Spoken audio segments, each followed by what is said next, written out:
Hi മക്കളെ, class 8 CBSE school തുടങ്ങി 2 മാസത്തിന് ശേഷം CBSE പുതിയ ടെക്സ്റ്റ് ബുക്ക് ഇംപ്ലിമെന്റ് ചെയ്തിരിക്കുകയാണ്. ഈ ഒരു പുതിയ ടെക്സ്റ്റ് ബുക്ക് വരുന്നതോടെ മിക്കവാറും സ്കൂളുകളിൽ ടീച്ചേഴ്സ് പുതിയ ടെക്സ്റ്റ് ബുക്കിലേക്ക് സിലബസ് സ്വിച്ച് ചെയ്യാനുള്ള സാധ്യത ഹൈ ആണ്. കാരണം അടുത്ത കൊല്ലം 9th എത്തുന്ന സമയത്ത് അവിടെയും ടെക്സ്റ്റ് ബുക്ക് മാറും. അതിന്റെ അടുത്ത കൊല്ലം 10th ടെക്സ്റ്റ് ബുക്ക് മാറും. അന്നപ്പോൾ എന്തായാലും 10th ടെക്സ്റ്റ് ബുക്ക് മാറുന്ന സമയത്ത് നമുക്ക് പഴയ ടെക്സ്റ്റ് ബുക്കിൽ സ്റ്റിക്ക് ഓൺ ചെയ്യാൻ പറ്റില്ല. കാരണം അവിടെ ബോർഡ് എക്സാമിനേഷൻ ആണ്, അവിടെ സ്കൂൾ നടത്തുന്ന എക്സാമിനേഷൻ അല്ല, ബോർഡ് എക്സാമിനേഷൻ ആണ്. അതുകൊണ്ട് ആ ടെക്സ്റ്റ് ബുക്ക് മാറുന്ന സമയത്ത് നമ്മൾ ആ ടെക്സ്റ്റ് ബുക്കിലേക്ക് മാറിയേ മതിയാവുള്ളൂ. ഏത് സ്കൂളാണെങ്കിലും പുതിയ ടെക്സ്റ്റ് ബുക്കിലേക്ക് മാറേണ്ടി വരും. അപ്പോൾ ആ ഒരു അഡാപ്റ്റേഷൻ, ആ ഒരു പഴയ ടെക്സ്റ്റ് ബുക്ക് പാറ്റേണിൽ നിന്ന് പുതിയ ടെക്സ്റ്റ് ബുക്ക് പാറ്റേണിലേക്കുള്ള ആ ഒരു അഡാപ്റ്റേഷൻ സ്മൂത്ത് ആവണമെങ്കിൽ എത്രയും പെട്ടെന്ന് ടെക്സ്റ്റ് ബുക്ക് മാറുന്നത് തന്നെയാണ് നല്ലത്. അപ്പോൾ അതുകൊണ്ട് തന്നെ മിക്ക സ്കൂളുകളിലും പുതിയ ടെക്സ്റ്റ് ബുക്കിലേക്ക് അവർ ചേഞ്ച് ആവാനുള്ള സാധ്യത കൂടുതലാണ്.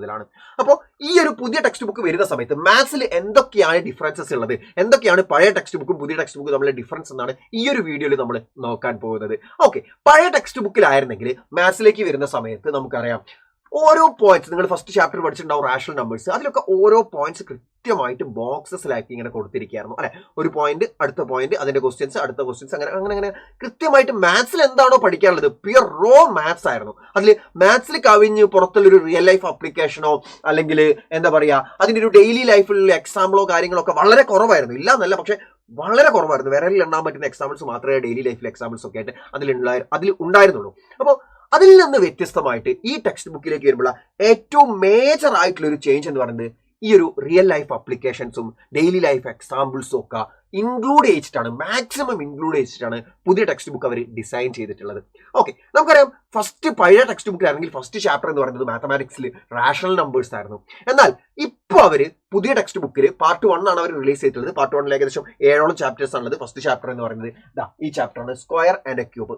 8th CBSE ആദ്യം ഉണ്ടായിരുന്ന ആദ്യത്തെ ടെക്സ്റ്റ് ബുക്കിൽ, പഴയ ടെക്സ്റ്റ് ബുക്കിൽ ഉണ്ടായിരുന്ന ഏറ്റവും വലിയൊരു ചാപ്റ്റർ ആയിരുന്നു ഈ സ്ക്വയർ ആൻഡ് സ്ക്വയർ റൂട്ട്സ് എന്ന ചാപ്റ്റർ. അത് കഴിഞ്ഞിട്ട് വരുന്ന മറ്റൊരു ചാപ്റ്റർ ആയിരുന്നു ക്യൂബ് ആൻഡ് ക്യൂബ് റൂട്ട്സ്. ആ സ്ക്വയർ ആൻഡ് സ്ക്വയർ റൂട്ട്സും ക്യൂബ് ആൻഡ് ക്യൂബ് റൂട്ട്സും അവർ മിക്സ് ചെയ്തിട്ട് ഒരൊറ്റ സിംഗിൾ ചാപ്റ്റർ ആക്കിയിട്ട് ഫസ്റ്റ് ചാപ്റ്റർ ആക്കിയിട്ട് റിലീസ് ചെയ്തിരിക്കുകയാണ് പുതിയ ടെക്സ്റ്റ് ബുക്കിലേക്ക് വരുന്ന സമയത്ത്. അറ്റ് ദ സെയിം ടൈം പണ്ട് സ്ക്വയർ ആൻഡ് സ്ക്വയർ റൂട്ട്സിൽ ഒരുപാട് കാര്യങ്ങൾ പഠിക്കാനുണ്ടായിരുന്നു. എന്നാൽ അത്രത്തോളം കാര്യങ്ങൾ സ്ക്വയർ ആൻഡ് സ്ക്വയർ റൂട്ട്സിൽ ഇവിടെ പഠിക്കാനില്ല. പക്ഷേ പുതിയ ഒരുപാട് കൺസെപ്റ്റ് നമ്മൾ പഠിക്കാൻ പോകുന്നുണ്ട് മറ്റ് പല ചാപ്റ്റേഴ്സിലായിട്ട്. ഗ്രീക്ക് നമ്പർ സിസ്റ്റം, അങ്ങനെ ഒരുപാട് നമ്പർ സിസ്റ്റംസിനെ പറ്റി നമ്മൾ ഇതുവരെ കേൾക്കാത്ത കുറെ കാര്യങ്ങൾ നമുക്ക് ഈ പുതിയ ടെക്സ്റ്റ് ബുക്ക് വരുമ്പോൾ പഠിക്കാനുള്ളതായിട്ട് വരുന്നുണ്ട്. ആൻഡ് അതിന് ഏറ്റവും വലിയൊരു പ്രശ്നം എന്താണെന്ന് വെച്ചാൽ അതിൻ്റെ ഒരു റെഫറൻസ് മെറ്റീരിയലും കാര്യങ്ങളൊന്നും അധികം അവൈലബിൾ ആയിരിക്കില്ല എന്നുള്ളതാണ്. യൂട്യൂബ് നോക്കി കഴിഞ്ഞാൽ അധികം വീഡിയോസും കാര്യങ്ങളൊന്നും അവൈലബിൾ ആയിരിക്കില്ല. അങ്ങനെ ജസ്റ്റ് നിങ്ങൾ ഗൂഗിൾ, പഴയ ടെക്സ്റ്റ് ബുക്ക് ആയിരുന്നു, നിങ്ങൾ ഗൂഗിളിൽ ഒന്ന് ജസ്റ്റ് സെർച്ച് ചെയ്ത് നോക്കി കഴിഞ്ഞാൽ എല്ലാത്തിനും ആൻസേഴ്സ് കിട്ടുമായിരുന്നു. എന്നാൽ പുതിയ ടെക്സ്റ്റ് ബുക്കിലേക്ക് മാറുന്ന സമയത്ത് ഇനി എല്ലാം പുതിയതായിട്ട് വന്നുകൊണ്ടിരിക്കണം. പക്ഷെ നിങ്ങൾ പേടിക്കേണ്ട, നിങ്ങൾക്ക് ഞങ്ങൾ എല്ലാവരും ഉണ്ട്, സ്റ്റൈലുണ്ട്. നിങ്ങൾക്ക് എക്സാമിനേഷനൊക്കെ വരുന്ന സമയത്ത് ഞങ്ങൾ കൃത്യമായിട്ട് വീഡിയോസും കാര്യങ്ങളൊക്കെ ഇട്ടുകൊണ്ടിരിക്കും. അത് നിങ്ങൾ പേടിക്കേണ്ട ആവശ്യമില്ല. പക്ഷെ ഇവിടെ ഉള്ളൊരു പ്രശ്നം എന്താണെന്ന് വെച്ചാൽ ഇവിടെ ടെക്സ്റ്റ് ബുക്ക് ശരിയാണ്, ടെക്സ്റ്റ് ബുക്ക് വന്ന് ഈ ഒരു ചാപ്റ്ററിലെ കുറച്ച് കണ്ടന്റ് കുറഞ്ഞിട്ടുണ്ട്. ഈ ചാപ്റ്ററിൽ മാത്രം കുറച്ച് കണ്ടന്റ്സ് ഒന്ന് കുറഞ്ഞിട്ടുണ്ട്. പക്ഷേ നമ്മൾ പഠിക്കുന്ന സാധനങ്ങളൊക്കെ കൃത്യമായിട്ട് പണ്ട് പഠിച്ച് കുറേ സാധനങ്ങൾ കൃത്യമായിട്ട് പഠിക്കുന്നുണ്ട്. ഇപ്പോൾ സ്ക്വയർ ആൻഡ് സ്ക്വയർ റൂട്ട്സിൽ നിങ്ങൾ നോക്കുകയാണെങ്കിൽ നിങ്ങൾക്ക് കുറേ നമ്പർ പാറ്റേൺസ് കാണാൻ പറ്റും. പിന്നെ സ്ക്വയർ നമ്പേഴ്സിനെ ഓഡ് നമ്പേഴ്സിനെ സമ്മായിട്ട് എഴുതിയേ കാണാൻ പറ്റും. പിന്നെ കുറേ പാറ്റേൺസ് ഉണ്ട്, ബേസിക്കലി കുറേ പാറ്റേൺസ് ഉണ്ട്. പിന്നെ സ്ക്വയർ നമ്പേഴ്സിന്റെ ലാസ്റ്റ് ഡിജിറ്റ്സ് ഏതൊക്കെയാണ്, ഇതൊക്കെ പഴയ ടെക്സ്റ്റ് ബുക്കിൽ ഉണ്ടായിട്ടുള്ള സെയിം സംഭവമാണ്. പിന്നെ പ്രൈം ഫാക്ടറൈസേഷൻ മെത്തേഡ്, ഇതൊക്കെ പഴയ ടെക്സ്റ്റ് ബുക്കിലുള്ള സെയിം ഐറ്റംസ് തന്നെയാണ്. പക്ഷേ അതിന്റെ ടഫ് ആയിട്ടുള്ള ക്വസ്റ്റ്യൻസ് പഴയ ടെക്സ്റ്റ് ബുക്കിൽ നമുക്ക് പഠിക്കാനുണ്ടായിരുന്നു. പഴയ ടെക്സ്റ്റ് ബുക്കിൽ ഈ ഒരു ഐഡിയാസിന്റെ നല്ല ടഫ് ആയിട്ടുള്ള ക്വസ്റ്റ്യൻസ് നമുക്ക് പഠിക്കാനുണ്ടായിരുന്നു. എന്നാൽ ഈ ഒരു ടെക്സ്റ്റ് ബുക്കിൽ അത്ര ടഫ് ആയിട്ടുള്ള ക്വസ്റ്റ്യൻസ് അവർ കൊടുത്തിട്ടില്ല എന്നുള്ളതാണ് സത്യാവസ്ഥ. അത്ര കണ്ട് ടഫ് ആയിട്ടുള്ള ക്വസ്റ്റ്യൻസ് അവർ കൊടുത്തിട്ടില്ല. പക്ഷേ നിങ്ങൾ മനസ്സിലാക്കേണ്ട ഒരു കാര്യം, നിങ്ങളെ സ്കൂളിലെ ടീച്ചേഴ്സാണ് നിങ്ങൾക്ക് എക്സാം നടത്തുന്നത്. അവർക്ക് പഴയ ടെക്സ്റ്റ് ബുക്കിലെ ക്വസ്റ്റ്യൻസ് കൃത്യമായിട്ട് അറിയാം. പഴയ ടെക്സ്റ്റ് ബുക്കിലെ കൺസെപ്റ്റ്സ് എന്താണ്, അതിൽ ചോദിച്ചിരുന്ന ക്വസ്റ്റ്യൻസ് എന്താണെന്ന് അവർക്ക് കൃത്യമായിട്ട് അറിയാം. സോ സെയിം കൺസെപ്റ്റ്സ് നിങ്ങൾ ഇവിടെ പഠിക്കുന്നുണ്ട്. സോ എന്തുകൊണ്ട് ആ കൺസെപ്റ്റ്സിൽ നിന്ന് പഴയ ടെക്സ്റ്റ് ബുക്കിലെ ക്വസ്റ്റ്യൻസ് ഇട്ടൂടാ? തീർച്ചയായിട്ടും പഴയ ടെക്സ്റ്റ് ബുക്കിലെ കൺസെപ്റ്റ്സ് റിലേറ്റഡ് ആയിട്ടുള്ള ക്വസ്റ്റ്യൻസ് ആയിരിക്കും നിങ്ങൾക്ക് എക്സാമിന് ഉണ്ടാവുക. ഏറ്റവും വലിയ പ്രശ്നം അതാണ്. നിങ്ങളെ പഠിപ്പിക്കുന്നത് പുതിയ ടെക്സ്റ്റ് ബുക്കിലെ കൺസെപ്റ്റ്സ് ആണ്, എല്ലാം ആണ്. പക്ഷേ ക്വസ്റ്റ്യൻസ് പഴയ രീതിയിലുള്ള ക്വസ്റ്റ്യൻസ് നിങ്ങൾ ക്ലാസ്സിൽ പഠിപ്പിക്കണമെന്നില്ല, കാരണം കൺസെപ്റ്റ്സ് സെറ്റ് ആണല്ലോ. പക്ഷേ പഴയ ടെക്സ്റ്റ് ബുക്കിൽ നിന്നുള്ള ക്വസ്റ്റ്യൻസ് വരുന്ന സമയത്ത് നിങ്ങളത് ഹാൻഡിൽ ചെയ്യാൻ കുറച്ച് ബുദ്ധിമുട്ടും. കാരണം അത്യാവശ്യം നല്ല രീതിക്ക് ടഫ് ആയിട്ടുള്ള ക്വസ്റ്റ്യൻസ് ആണ്. നിങ്ങൾ ഈ ഒരു ടെക്സ്റ്റ് ബുക്കിലെ ക്വസ്റ്റ്യൻസ് മാത്രം വായിച്ച് പഠിച്ച് പോവുകയാണെങ്കിൽ നിങ്ങൾ കുറച്ച് ബുദ്ധിമുട്ടാനുള്ള സാധ്യത കൂടുതലാണ്. കാരണം ഇതിന്റെ ഒരു കുറച്ചുകൂടെ അപ്ലിക്കേഷൻ വരുന്ന ക്വസ്റ്റ്യൻസ് ആയിരിക്കും പഴയ ടെക്സ്റ്റ് ബുക്കിൽ ഉണ്ടാവുക.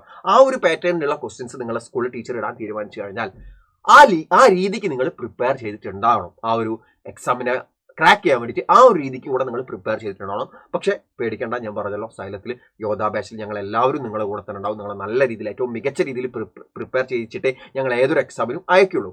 ഓക്കെ, അപ്പോൾ മാത്സിലേക്ക് വരുന്ന സമയത്ത് ഞാൻ പറഞ്ഞു ആദ്യത്തെ 7 ചാപ്റ്റേഴ്സ് ആണ് ഇപ്പോൾ റിലീസ് ആയിട്ടുള്ളത്. പാർട്ട് 1 ടെക്സ്റ്റ് ബുക്കാണ്. അതിൽ ഫസ്റ്റ് ചാപ്റ്റർ ആണ് നിങ്ങൾ ഇവിടെ കാണുന്നത്. സ്ക്വയർ ആൻഡ് സ്ക്വയർ റൂട്ട്സും ക്യൂബ് ആൻഡ് ക്യൂബ് റൂട്ട്സും കൂടെ ജസ്റ്റ് ഒന്ന് മിക്സ് ചെയ്തതാണ്. ഓക്കെ, അപ്പോൾ ഇതാണ് ഒരു മേജർ ആയിട്ടുള്ള ഡിഫറൻസ് എന്ന് പറയുന്നത്. ഈ ഒരു ടെക്സ്റ്റ് ബുക്കിലേക്ക് വരുന്ന സമയത്ത് കുറെ കഥകളും കുറെ അപ്ലിക്കേഷൻസും റിയൽ ലൈഫ് എക്സാമ്പിൾസും ഒക്കെ ആയിട്ടാണ് ഈ ഒരു ടെക്സ്റ്റ് ബുക്ക് അവർ കൊടുത്തിട്ടുള്ളത്. നിങ്ങൾക്ക് തന്നെ നോക്കിയാൽ കാണാൻ പറ്റും. നിങ്ങൾ നോക്കൂ, ജസ്റ്റ് നോക്കൂ. യെസ്, കടോ ടോക്സിക് ക്യാബ് നമ്പേഴ്സ് എന്ന് പറഞ്ഞിട്ട് Srinivasa Ramanujan was working with HR Hardy in the university of Cambridge. അതിന്റെ ഡോക്ടർ അയാളെ ഹോസ്പിറ്റലിൽ കാണാൻ പോകുന്നതും അതിന്റെ ഇമേജസും ഒക്കെ വെച്ചിട്ട് ആ ഒരു സിറ്റുവേഷൻസ് ഒക്കെ കൃത്യമായിട്ട് എക്സ്പ്ലെയിൻ ചെയ്ത് കൊണ്ടുപോകുന്ന ഒരു ടെക്സ്റ്റ് ബുക്ക് പാറ്റേൺ ആണ് നിങ്ങൾക്ക് ഇവിടെ കാണാൻ പറ്റുക. ഒരു റിയൽ ലൈഫ് എക്സാമ്പിൾ ഒക്കെ പറഞ്ഞിട്ട് പിന്നെ ഒരു ഹിസ്റ്ററിയിൽ ഒരു ഇമ്പോർട്ടന്റ് കുറച്ച് കാര്യങ്ങളൊക്കെ പറഞ്ഞുകൊണ്ട് അങ്ങനെ പോകുന്ന ഒരു ടെക്സ്റ്റ് ബുക്ക്, ആര്യഭട്ടയുടെ കഥകളൊക്കെ പറഞ്ഞുകൊണ്ട് അങ്ങനെ കുറച്ചുകൂടെ നല്ല രീതിയിൽ ക്രിയേറ്റീവ് ആയിട്ടാണ് ഈ ഒരു ടെക്സ്റ്റ് ബുക്ക് ഉണ്ടാക്കിയിട്ടുള്ളത്. റോ മാത്സിന് പകരം കുറച്ചുകൂടെ നമ്മുടെ ഡെയിലി ലൈഫ് എക്സാമ്പിൾസ്, കുറച്ചുകൂടെ ഒരു സ്റ്റോറി മോഡിലാണ് ടെക്സ്റ്റ് ബുക്കിന്റെ ഡിസൈൻ. ഇതിന്റെ ഒരു മെയിൻ എയിം എന്ന് പറയുന്നത് ജസ്റ്റ് ടീച്ചർ വന്നിട്ട് ക്ലാസ് എടുക്കുന്നു, കുട്ടികൾ ശ്രദ്ധിച്ചിരിക്കുന്നു, പഠിക്കുന്നു. ആ ഒരു വൺ മാൻ ഷോയ്ക്ക് അപ്പുറം കുട്ടികൾ കുറച്ചുകൂടെ ക്രിയേറ്റീവ് ആയിട്ട് മാത്സ് പഠിക്കണം. മാത്സ് എന്ന സബ്ജക്ട്സ് കുട്ടികൾക്ക് പലർക്കും ഇഷ്ടമല്ല അല്ലെ. എനിക്കൊക്കെ ഓർമ്മയുണ്ട് പണ്ട് മലയാളം ടെക്സ്റ്റ് ബുക്ക് ഒക്കെ കിട്ടുന്ന സമയത്ത്, സ്കൂളിൽ കിട്ടുന്ന സമയത്ത് ഞാൻ അന്ന് തന്നെ പോയിട്ട് ഇരുന്ന് എല്ലാ കഥകളും വായിച്ചു തീർക്കും. കാരണം സ്റ്റോറീസ് ആണ്, നല്ല രസമാണ് വായിക്കാൻ. പല പല കഥകളുണ്ടാവും, ഒരുപാട് കഥകളുണ്ടാവും. മെയിൻലി അത് തന്നെ, അത് വായിച്ചു തീർക്കാൻ നല്ല രസമാണ്. എന്നാൽ മാത്സിലേക്ക് വരുന്ന സമയത്ത് എന്താ, കുറെ തിയറംസ്, കുറെ ഫോർമുലാസ് മാത്രം. എന്നാൽ ഈ പ്രാവശ്യം CBSE മാറ്റി ചിന്തിച്ചിരിക്കുകയാണ്. അതിന്റെ കാരണം എന്ന് പറയുന്നത് കുട്ടികൾ ഒറ്റയ്ക്കിരുന്ന് NCERT ടെക്സ്റ്റ് ബുക്ക് വായിക്കണം. ടീച്ചർ വന്നിവിടെ, ഞാനിപ്പോൾ ടീച്ചറാണ്, ഞാൻ ഇവിടെ വന്ന് ക്ലാസ് എടുക്കുന്നു, മക്കളെ ഓക്കെ ലീനിയർ ഇക്വേഷൻ എന്താണ് വൺ വേരിയബിൾ, എന്താണ് വേരിയബിൾ, എന്താണ് ലീനിയർ, എന്താണ് ഇങ്ങനെ പറഞ്ഞു തരുന്നതിന് പകരം നമ്മൾ ഒരുമിച്ച് കുറെ കാര്യങ്ങളൊക്കെ പറഞ്ഞ് രാമു കടയിൽ പോയി, കടയിൽ നിന്ന് ഇത്ര സാധനം വാങ്ങി, ആ സാധനം വാങ്ങിയതിന്റെ വില ഇത്രയാണ്, അങ്ങനെ ഒരു ഭയങ്കര ഇന്ററാക്റ്റീവ് ആയിട്ട് ക്ലാസ് സ്പേസ് മാറുക, അങ്ങനെ എൻജോയ് ചെയ്ത് മാത്സ് പഠിക്കുക എന്നുള്ള ഒറ്റ ലക്ഷ്യത്തിലാണ് CBSE പുതിയ ടെക്സ്റ്റ് ബുക്ക് റിലീസ് ചെയ്തിട്ടുള്ളത്. അറ്റ് ദ സെയിം ടൈം ഇതിന് കുറെ ഡിസഡ്വാൻറ്റേജസ് ഉണ്ട്. നമ്മൾ അത്യാവശ്യമായിട്ട് പഠിക്കേണ്ട ഒരുപാട് ഇക്വേഷൻസും കാര്യങ്ങളും ഒക്കെ ഉണ്ട്. അതൊക്കെ കുറെ കാര്യങ്ങൾ ഇതിൽ എലിമിനേറ്റ് ആയി പോകുന്നുണ്ട്. പക്ഷെ നിങ്ങൾ ഒന്നുകൊണ്ടും പേടിക്കണം, നിങ്ങളുടെ സ്കൂളുകളിലെ ടീച്ചേഴ്സൊക്കെ അത് കൃത്യമായിട്ട് നിങ്ങളെ പഠിപ്പിച്ചുകൊണ്ടേ മുന്നോട്ട് പോവുള്ളൂ. ഞങ്ങളും നിങ്ങളെ കൃത്യമായിട്ട് എല്ലാ കാര്യങ്ങളും പഠിപ്പിച്ചുകൊണ്ട് മാത്രമായിരിക്കും മുന്നോട്ട് പോകുന്നുണ്ടാവുക. സോ സൈലം എന്താണ് ഇപ്പോൾ തീരുമാനിച്ചിട്ടുള്ളത് എന്ന് വെച്ചാൽ, ഈ ഒരു പുതിയ ടെക്സ്റ്റ് ബുക്ക് റിലീസ് ചെയ്ത വേളയിൽ പല കുട്ടികൾക്കും പഴയ ടെക്സ്റ്റ് ബുക്ക് ഫോളോ ചെയ്യുന്നുണ്ടാവും, പല കുട്ടികൾക്കും പുതിയ ടെക്സ്റ്റ് ബുക്കിലേക്കായിരിക്കും ഫോളോ ചെയ്യുന്നുണ്ടാവുക.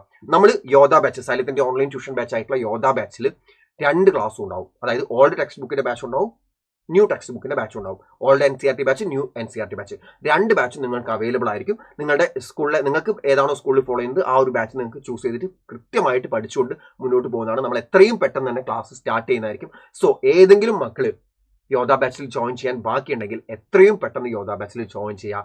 അടിപൊളിയായിട്ട് പഠിച്ചോളൂ മക്കളെ. നിങ്ങളെ എല്ലാ കാര്യങ്ങളും കൃത്യമായിട്ട് പഠിപ്പിക്കുന്നതായിരിക്കും. ഇനി ന്യൂ ടെക്സ്റ്റ് ബുക്കിന്റെ ബേസിലുള്ള കുട്ടികളാണെങ്കിൽ നിങ്ങൾ പേടിക്കേണ്ട, നിങ്ങളെ പഴയ ടെക്സ്റ്റ് ബുക്കിലുള്ള ലെവൽ ക്വസ്റ്റ്യൻസും കൂടെ പഠിപ്പിച്ചിട്ടായിരിക്കും നമ്മൾ മുന്നോട്ട് പോകുന്നുണ്ടാവുക. പഴയ ടെക്സ്റ്റ് ബുക്കിലുള്ള അത്യാവശ്യം ഞാൻ പറഞ്ഞല്ലോ കുറച്ച് ടഫായിട്ട് ക്വസ്റ്റ്യൻസ് ഉണ്ട് ഈ ചാപ്റ്ററിലൊക്കെ, അതും കൂടെ ഇൻക്ലൂഡ് ചെയ്യിപ്പിച്ച് അതും കൂടെ പഠിപ്പിച്ചുകൊണ്ടായിരിക്കും നമ്മൾ മുന്നോട്ട് പോകുന്നുണ്ടാവുക. ആൻഡ് ഓരോ ചാപ്റ്റർ കഴിയുമ്പോഴും, ഓരോ പാർട്ട് ക്ലാസ്, ഓരോ പീരീഡ് കഴിയുമ്പോഴും ആ പീരീഡിൽ ടീച്ചർ എന്താണോ എടുത്തുള്ളത് അതിൽ നിന്നുള്ള 5 MCQs ആപ്പിൽ ക്വിസിന്റെ രൂപത്തിൽ നിങ്ങളെ മുന്നിലേക്ക് എത്തുന്നതായിരിക്കും. അപ്പോൾ നിങ്ങൾക്ക് ആ ക്വിസ് അറ്റൻഡ് ചെയ്താൽ നിങ്ങൾക്ക് മനസ്സിലാവും നിങ്ങൾ ക്ലാസ്സിൽ എത്രത്തോളം ശ്രദ്ധിച്ചിട്ടുണ്ടെന്നൊക്കെ. അങ്ങനെ ഒരു ചാപ്റ്റർ ഇപ്പം ഒരു 5 പീരീഡ് കൊണ്ടാണ് തീർക്കുന്നത്, അല്ലെങ്കിൽ ഒരു 6 പീരീഡ്സ് കൊണ്ടാണ് ഒരു ചാപ്റ്റർ തീർക്കുന്നതെങ്കിൽ 6 × 5 30 MCQs നിങ്ങൾ പഠിച്ചു കഴിയും. ഓക്കെ അല്ലേ? സോ ആ ഒരു MCQs ആപ്പിൽ ക്വിസ് ആയിട്ടാണ് അറ്റൻഡ് ചെയ്യുക. അതിൽ ABCD ഓപ്ഷൻ ചൂസ് ചെയ്യുക, നെക്സ്റ്റ് കൊടുക്കുക, ചൂസ് ചെയ്യുക, നെക്സ്റ്റ് കൊടുക്കുക. അങ്ങനെ 5 എണ്ണം കഴിഞ്ഞ് കഴിഞ്ഞാൽ നിങ്ങൾക്ക് ഒരു ലീഡർ ബോർഡ് കാണാൻ പറ്റും. ആ ലീഡർ ബോർഡിൽ നിങ്ങളുടെ സ്കോർ എത്രയാണ്, നിങ്ങൾ എത്ര സമയം കൊണ്ടാണ് അത് അച്ചീവ് ചെയ്തത്, ആ ഒരു എക്സാം ഫിനിഷ് ചെയ്തത്, അങ്ങനെയെല്ലാം നിങ്ങളുടെ പെർഫോമൻസ് കൃത്യമായിട്ട് അനലൈസ് ചെയ്യാൻ പറ്റും നിങ്ങൾക്ക്. സോ ഒരുപാട് ഫീച്ചേഴ്സ് ഉള്ള ബാച്ചാണ് യോധാ ബാച്ച് എന്ന് പറയുന്നത്. യോധാ ബാച്ചിൽ ഇനിയും ജോയിൻ ചെയ്യാൻ ഏതെങ്കിലും മക്കൾ ബാക്കിയുണ്ടെങ്കിൽ എത്രയും പെട്ടെന്ന് യോധാ ബാച്ചിൽ ജോയിൻ ചെയ്യാൻ ശ്രദ്ധിക്കുക. That's all. ബൈ.